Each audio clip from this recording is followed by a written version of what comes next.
Howdy everyone, Matt and Mateo here, coming at you with another orthopedic special test, and this one is for the shoulder. It is the classic Hawkins Kennedy test. Yes, that test that we probably all know, and probably one of the very first ones that we ever learned for the shoulder.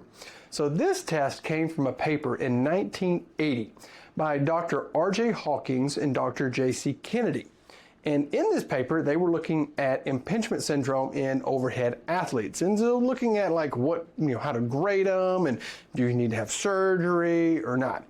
And in this paper, they described this test. But a very interesting thing is that they talk quite a bit about Neer's impingement first, and they remark that their test was not as reliable as it.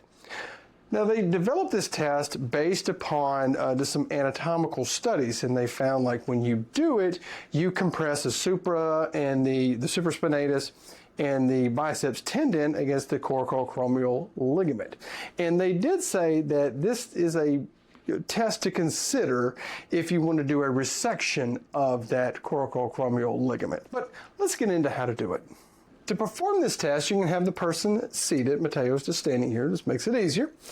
And very little actually has changed from that original paper on how to do it, which is a pretty interesting thing, because sometimes these tests, they start adding things over the years. But now the things that were added were some of this additional stuff like the stabilization and things like that. And I could see it because you want to standardize it. But they said you flex the arm up to 90 degrees.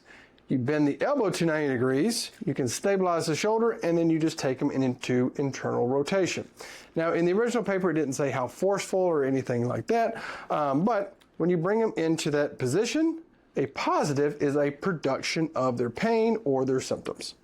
And getting into the research on this test, there's one I want to mention that looks at what structures are actually stressed. And they found that the biceps brachii can be involved with performing this test. So they said, well, based upon anatomical variations, different structures could be compressed in it. So just not the supraspinatus and the biceps tendon.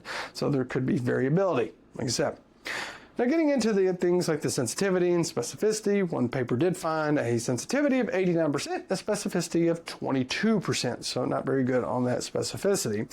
And I mean, you really think about it, this test, if you start cranking on somebody's arm, you can get some false positives in it because it's not very comfortable.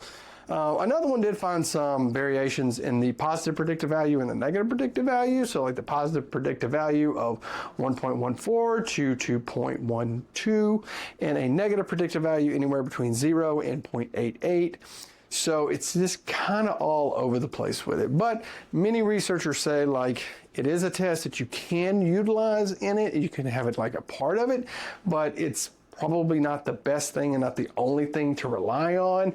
Of course, as many of them said, thorough history and examination is probably going to give you much better results than just some of these tests on their own. But anyway, with that being said, I just wanted to bring that to you because it's a classic test that we probably all know, and I want to say love, but we all know about it. So let me know. Do you use this test? Do you like it? What do you think about it? Let us know down in the comments below.